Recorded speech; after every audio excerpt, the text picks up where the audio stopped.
Assalamualaikum warahmatullahi wabarakatuh. Ketemu lagi dengan saya, Bu Fitri. Hari ini dalam pembahasan Deep Learning dalam materi Convolutional Neural Network atau CNN. Baik, saya akan share screen dari slide saya.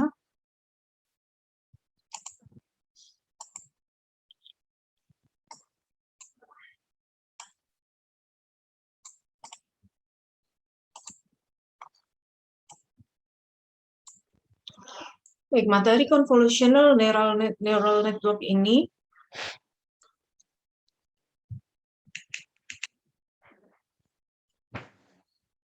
merupakan pendalaman ya dari neural network model. Jadi prinsip dari bekerjanya CNN ini adalah didasari pada prinsip kerja neural network. Seperti kita ingat ya dalam materi-materi kuliah yang lalu, kalau saya ulang lagi bagaimana neural network bekerja. Jadi deep learning itu berdasarkan fungsi dari otak manusia, ya otak manusia, dan ini merupakan diilhami dari neural network yang terjadi di manusia, di otak manusia ya. Di mana otak kita itu menerima input ya, kemudian diterima oleh neuron dan dikeluarkan menjadi output. Pada prinsipnya seperti itu. Dan di setiap input itu diterima oleh penerima-penerima input ini, yaitu dilambangkan dengan X1, X2, sampai dengan Xn, kemudian dikalikan dengan weight, ini prinsip neural network ya, dikalikan dengan weight 1, X1 kali W1, X2 kali W2, dan seterusnya, kemudian dihitung di sini dan ditambahkan dengan unsur yang dinamakan bias dan menghasilkan Y sebagai output. Nah, jadi di sini di dalam proses neuron ini sendiri terjadi proses penambahan bias, ya. Kemudian juga ada activation function. Ya, kita ingat di kuliah yang lalu ada activation function bisa berupa fungsi sigmoid dan fungsi ReLU ya, beberapa contohnya, baru bisa menghasilkan output. Nah, kita ulang lagi sedikit bagaimana cara kerja neural network untuk mengidentifikasi anjing dan kucing ya. Jadi harus ada data yang membedakan antara anjing dan kucing ya. Harus ada data sehingga neural network ini dapat bekerja. Ya. Walaupun neural network ini merupakan unsupervised learning, ya, sehingga data-data ini tidak diberi label ya bahwa ini apakah ini anjing, apakah ini kucing. Jadi itu merupakan unsupervised learning. Jadi data ini tetapi harus tetap banyak dan harus ada beberapa perbedaan ya antar data yang satu dengan data yang lain. Oke. Sehingga neural network ini nanti bisa menghasilkan klasifikasi, misalnya di sini ada gambar anjing dalam berbagai pose ya, gambar kucing dalam berbagai pose dan menghasilkan klasifikasi sebagai anjing atau kucing. Ya, jadi ini prinsip dasar bagaimana cara kerja neural network. Simple neural network bekerja dengan forward propagation ya di sini ya. Tadi sudah disampaikan bahwa di sini ada perkalian antara X1 dengan W1, kemudian X2 dengan W2 dan seterusnya hingga Xn kali Wn dan di sum, kemudian dijumlahkan dengan bias untuk menghasilkan model output. Ini merupakan forward propagation, artinya bergerak maju ke depan. Kalau ada forward berarti juga ada backward ya. Oke, tapi kita consider dulu simple neural network itu hanya menggunakan forward propagation. Nah, dari actual output ini kemudian di-compare dengan model output ya. Kita compare apakah model yang keluar ini sudah cocok dengan aktual atau yang asli ya. Apakah benar anjing diklasifikasikan dalam klasifikasi anjing, apakah benar kucing diklasifikasikan dalam klasifikasi kucing, dan seterusnya. Itu kita komparasi Dari komparasi ini, kemudian kita kembalikan lagi untuk menyesuaikan nilai bias. Ya, ini disebut dengan backpropagation. Oke, kita kembalikan lagi ke belakang dan kita sesuaikan lagi dengan weight-nya. Ya, jadi terus kita update terus.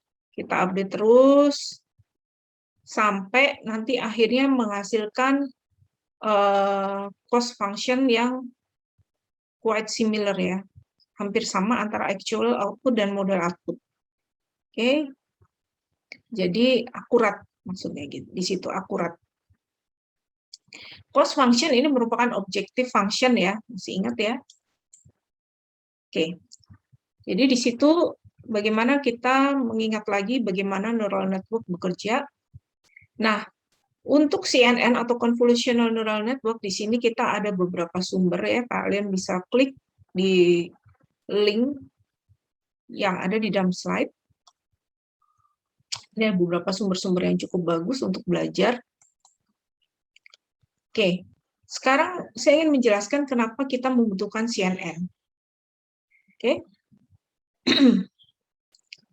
machine learning hanya bekerja jika Anda memiliki data ya. Kita semua sudah tahu tadi sudah dijelaskan data anjing dan kucing sebagai contoh. Nah, ini sebagai contoh adalah angka 8 ya. Contoh yang berikutnya angka 8 bisa dilihat di MNIST dataset of handwritten numbers ya. Di sini MNIST menyediakan 60.000 gambar handwritten digit yang digambar dengan 18 kali 18 pixel. Oke, ini adalah angka 8 ya dengan berbagai macam bentuk dan pola ya dari dataset yang ada MNIST tadi. Ya, kita bisa lihat semuanya ini angka 8. Oke, kalau otak kita manusia, kita langsung bisa mengenali bahwa ini semua adalah angka 8 walaupun ditulis mungkin dengan berbagai macam penekanan ya, di sini lebih tebal, kemudian ada yang lebih tipis, kemudian ada yang bulat, ada yang bulatnya nggak nyampe ya, misalnya ini pecah, ada yang di center, ada yang agak miring, ada yang agak di ujung ya. Oke, tetap otak kita bisa menerima bahwa itu adalah angka 8. Nah, bagaimana komputer bisa menerima ini sebagai angka 8 juga, walaupun digambarkan dengan berbagai macam yang berbeda, berbagai macam penekanan dan bentuk yang berbeda. Oke, neural network menerima angka 8 ini sebagai input. Ya, bagi komputer, ya gambar-gambar ini hanya merupakan grid yang merepresentasikan seberapa tebal atau gelap dari pixel tersebut. Ya, makin gelap pixelnya berarti makin ada angkanya. Oke, kita bisa lihat di sini, ini angka 8. Sedangkan yang putih ini tidak ada ya, 0, 0, 0, 0, 0. Oke. Sini kira-kira di sini gelap nih. Ya, akan lebih banyak angkanya 253 ya, kita bisa lihat. Oke. Begitu dan seterusnya. Sebagai contoh, dalam 8 ini ya 18 kali 18 pixel image ini merupakan array dari 324 angka ya, array-nya jadi seperti ini ya 0000 dan seterusnya ya, berasal dari slide yang sebelumnya tadi. Kemudian kita susun dalam bentuk array. Oke. Array ini kemudian disusun menjadi node. Oke, menjadi 324 input node. Dan jadi seperti ini. Oke. Kemudian nanti akan disusun lagi menjadi intermediate values untuk menghasilkan output apakah ini angka 8 atau bukan angka 8. Oke. Nah, output dari neural network harusnya menghasilkan angka 8 atau bukan angka 8 ya.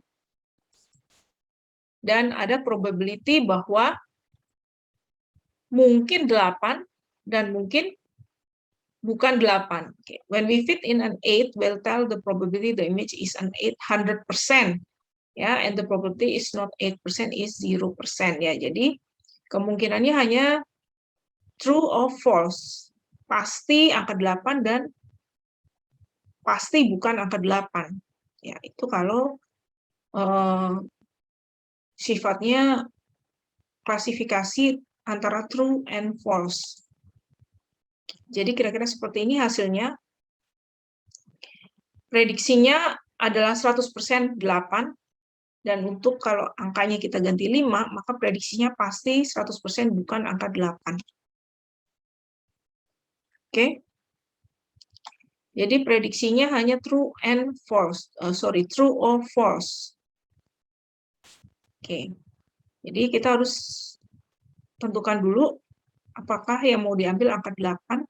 Yang satu akan membutuhkan 8 dan satu bukan angka 8, sorry. Jadi dia tidak bisa langsung tahu ini angka 5 ya. Ini karena otak manusia kita langsung tahu ini angka 5, memang bukan angka 8. Oke, tapi komputer tidak begitu cara kerjanya. Oke. Jadi dia nggak langsung mengenali ini angka 5. Jadi tergantung bagaimana algoritmanya bekerja ya. Apakah ini yang 8 atau bukan? Jadi hanya true or false. Nah, bagaimana kalau terjadi perubahan sedikit saja? Perhatikan perbedaan antara slide sebelumnya dengan yang slide ini. Apa bedanya? Oke, silakan dicari tahu bedanya.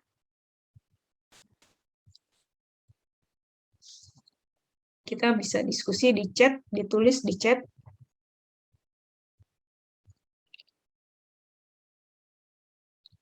Oke.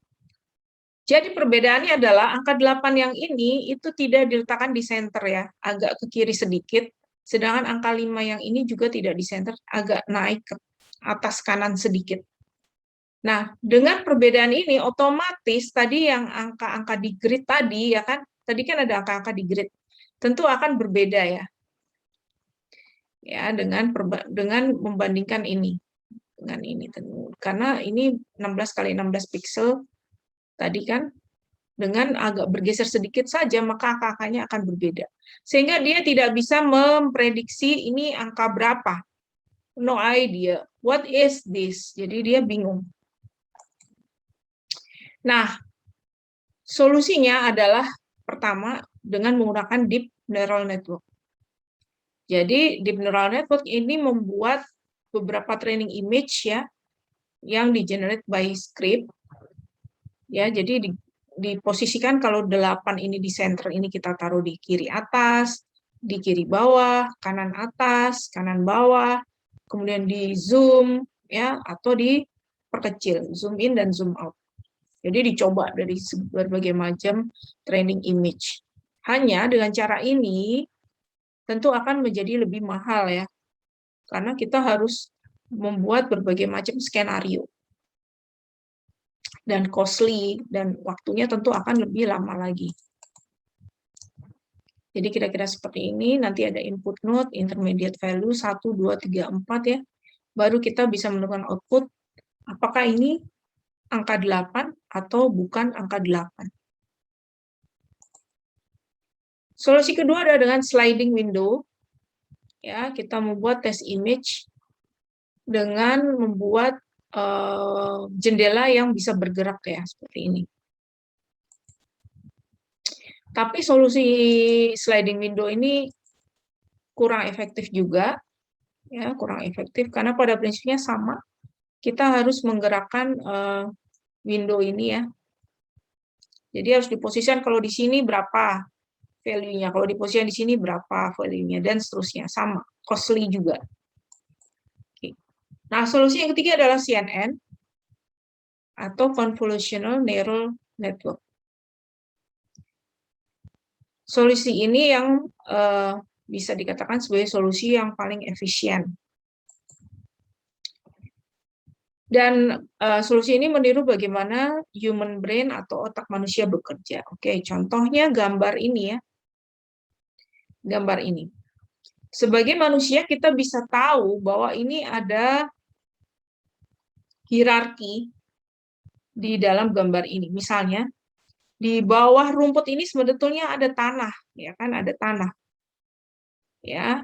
Kemudian di sebelahnya ada beton ya. Tuh, karena ini rumah ya.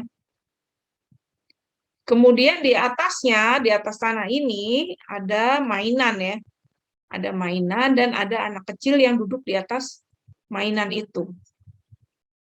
Oke. Jadi kita tahu nih di sini ada hierarki. Jadi tidak semata-mata semuanya berada di satu permukaan yang sama. Tapi ada permukaan di atas permukaan benda yang lain lagi. Oke. Nah, bagaimana convolutional neural network bekerja? Jadi akan dibagi menjadi beberapa grid ya. Gambar itu. Pertama, gambar-gambar dipecah menjadi overlapping image styles. Jadi overlap mirip dengan sliding window ya. Tetapi kita membagi-baginya menjadi 77 equally sized tiny image styles. Jadi kita bagi menjadi bagian-bagian yang lebih kecil lagi. Nah, seperti ini.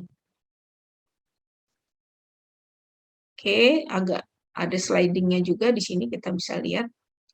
Ya, di sini kan ini bagian kepala sedikit, kemudian di tengahnya ini bagian ke sana sedikit ya. Oke, jadi akan dipecah menjadi seperti ini. Sehingga kita memiliki beberapa perspektif yang berbeda ya. Beberapa perspektif yang berbeda terhadap satu gambar anak kecil ini aja nih ada sisi kanan, sisi tengah, sisi kiri ya kan. Dan seterusnya ya. Oke. Step 2, fit each image style into a small neural network. Jadi setiap gambar tadi kita masukkan ke dalam neural network yang sederhana. Oke, sehingga kita bisa tahu, misalnya untuk kasus angka 8, walaupun dia tidak di center, kita bisa tahu bahwa itu tetap angka 8 jika dia tertulis agak di kiri, agak di kanan, agak ke atas, agak ke bawah. Karena kita punya semua image dari sisi-sisi tertentu.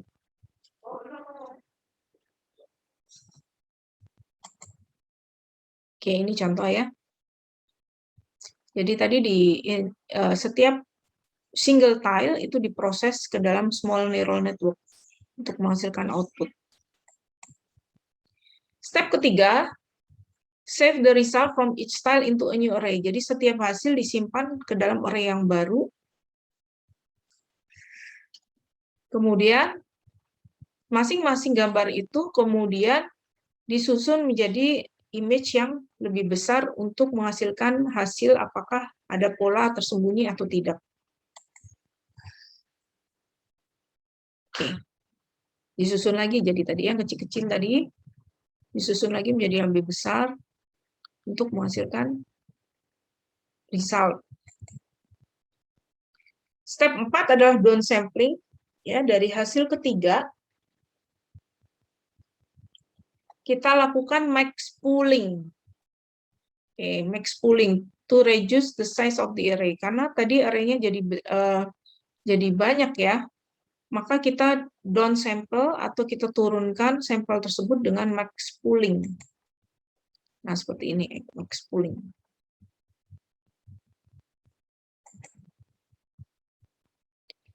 Oke, dan kita cari mana-mana yang, jadi tidak semua kita ambil beberapa saja, find the max value in each grid square in our array. Jadi ambil yang maksimum value saja. Misalnya ini maksimum, kita taruh di sini, maksimum kita taruh di sini, ya, dan seterusnya. Ini contoh aja ya. Hanya maksimum value yang kita masukkan menjadi max pool array. The idea here, jadi idenya adalah jika kita temukan sesuatu yang menarik, ya, kemudian kita satukan menjadi 2 kali 2 grid square. Sehingga ini dapat mengurangi size of array yang tadinya besar sekali, sekarang menjadi 2 kali 2 grid square. Step yang kelima, make a prediction. Oke. Jadi setelah kita kurangi giant image tadi, array yang besar tadi menjadi small array, kita eksekusi lagi menjadi neural network ya, simple neural network.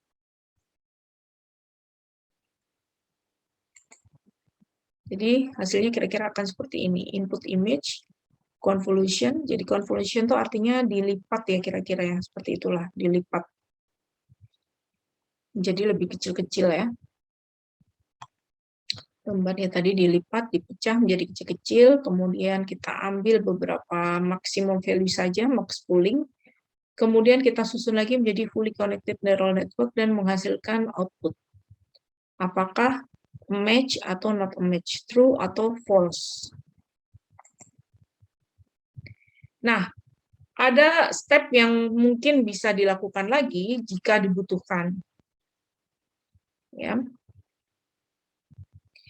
Nah, jadi Anda bisa memiliki 2, 3, atau bahkan 10 convolution layers. Ya, jadi tadi kan baru satu aja contoh convolution layer. Jadi bisa 1, 2, 3, bahkan sampai 10, kemudian disusun ke dalam max pooling.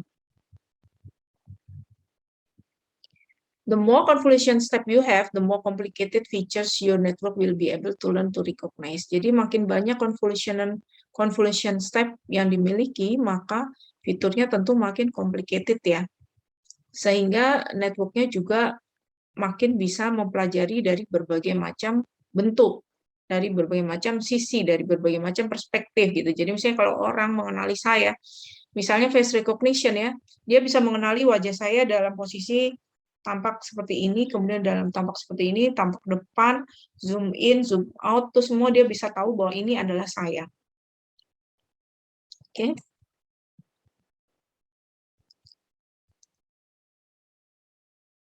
Nah, ini adalah contoh step yang lebih lanjut di sini, menggunakan convolution and max pooling 2 kali ya, 2 kali max pooling. Nih.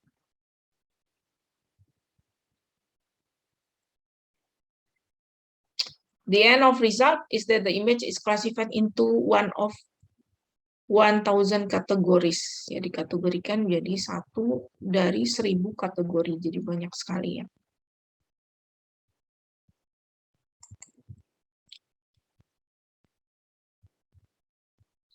Nah, bagaimana Anda bisa melakukan eksperimen ini? Jadi Anda harus semakin Anda melakukan train terhadap network, maka semakin banyak Anda bisa mengenali image. Jadi harus di training ya, makin banyak training, makin bisa mengenali image. Oke, kita masuk ke case yang berikutnya. Case kedua, tadi case yang pertama mengenali angka 8, yang kedua adalah bagaimana mengenali burung. Dataset burung ini bisa diambil dari CIFAR 10 dataset, CIFAR 10 dataset. Di sini terdiri dari 6.000 gambar burung dan 52.000 gambar yang bukan burung. Nah, banyak sekali ya. Kalau mau data lebih banyak lagi, bisa diambil di Caltech UCSD Birds 2011 dataset yang memiliki 12.000 gambar burung lebih banyak. Jadi ini makanya kenapa banyak aplikasi-aplikasi yang menggratiskan Anda untuk foto, misalnya gitu ya, menyimpan foto, kemudian yang lucu-lucuan itu ya, bisa naruh kacamata di mata misalnya gitu ya, jenggot, itu sebenarnya karena mereka butuh dataset dan gratis ya dataset. Kita sebenarnya membantu mereka untuk mentraining data. Oke, jadi ini ada bird dataset, kita lihat ini semua gambar burung ya dari berbagai spesies. Ya, burung macam-macam, ada burung onta, burung, ada ayam, bahkan di sini bisa kelihatan macam-macam. Oke, dari berbagai pose, dari berbagai background ya, semuanya burung. Dan ini non-bird dataset. Ini ada pesawat, ada anjing, ada rusa, ada kucing, ya, dan seterusnya. Oke, dataset ini cukuplah untuk demo ya, untuk demo kali ini. Tapi kalau Anda mau Google level performance, berarti Anda membutuhkan millions of large image. Wow, banyak banget ya. Now you know why Google is so happy to offer you unlimited photo storage. They want your sweet data. Tadi seperti sudah saya sampaikan. Makanya banyak aplikasi gratis yang menyediakan fitur, misalnya untuk menyimpan foto, ya, atau untuk mengubah wajah Anda, gitu ya, karena mereka membutuhkan ini semua. Nah, apakah kita manually seperti itu? Enggak, jadi ada yang namanya aplikasi namanya TensorFlow untuk membangun classifier, ya. Jadi ada TF-Learn. Di sini ada di Google Collaboration, Anda bisa coba. Ini akan membangun convolutional neural network as easy as writing a few lines of code to define the layers of our networks. Tapi kita tidak akan membahas TensorFlow itu hari ini. Kita akan membahas bagaimana CNN bekerja untuk kasus burung, ya.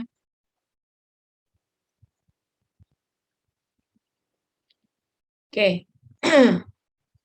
Jadi sebaiknya komputernya menggunakan good video card, ya, dengan RAM yang cukup. Misalnya NVIDIA GeForce GTX 980 Ti better, ya, atau lebih baik. Nah, kalau Anda pakai normal CPU, maka komputasinya juga akan lebih lama. Oke, jadi sebaiknya pakai good video card dengan RAM yang besar, ya, sehingga lebih powerful waktu melakukan komputasi dan training. Oke, ini testing the result. Kita dapatkan akurasi 95%. Nah, apakah 95% itu akurat, gitu ya? Cukup memuaskan atau tidak? Bagaimana gambaran 95% itu? Nah, ini. Hasilnya adalah true positif. True positif itu artinya memang betul gambar burung dan diprediksi sebagai gambar burung oleh CNN. Jadi namanya true positif. Jadi ini semua burung, benar cocok. Dan true negatif. Memang betul bukan gambar burung, ya, dan ini merupakan hasil dari CNN model tadi. Betul, semuanya bukan gambar burung. Ya, ada anjing, ada kucing, ada pesawat, ada kuda, betul. Oke.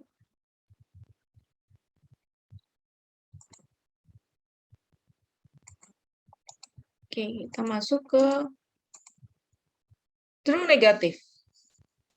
True negatif memang betul bukan, ya. Tadi kita apa? Kita ulang. True positif, true negatif. Betul bukan. Ini sama true negatif, masih true negatif.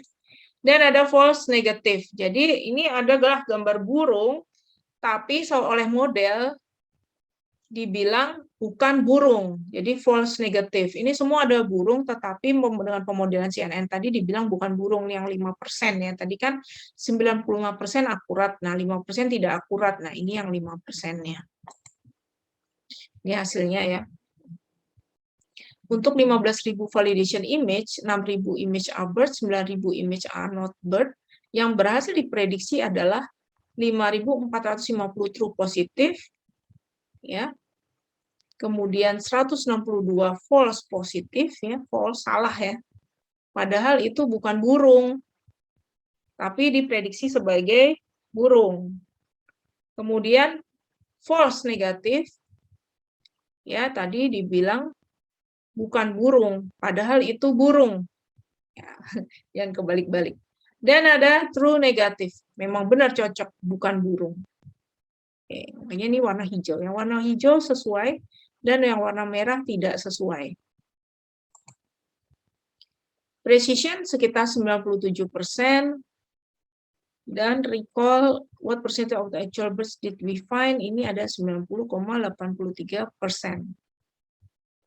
Rumusnya ini, ya, true positif dibagi all positive guesses, sedangkan recall ada true positif dibagi total birds in dataset. Jadi persentase dari kebenarannya, sedangkan yang atas persentase dari presisinya. Oke, jadi itu yang bisa saya sampaikan untuk materi CNN. Jika disimpulkan ya kenapa CNN dibutuhkan, jadi CNN memang dibutuhkan untuk memberikan presisi terhadap data-data yang mengalami perubahan posisi ya, misalnya tadi dia tidak di center, kemudian posisinya juga rotate, misalnya mengalami rotasi, jadi itu kita membutuhkan CNN ya untuk memberikan perspektif terhadap objek yang berbeda dari berbagai sisi. Oke, itu saja yang bisa saya sampaikan. Kurang lebihnya mohon maaf. Semoga bermanfaat. Terima kasih. Wassalamualaikum warahmatullahi wabarakatuh.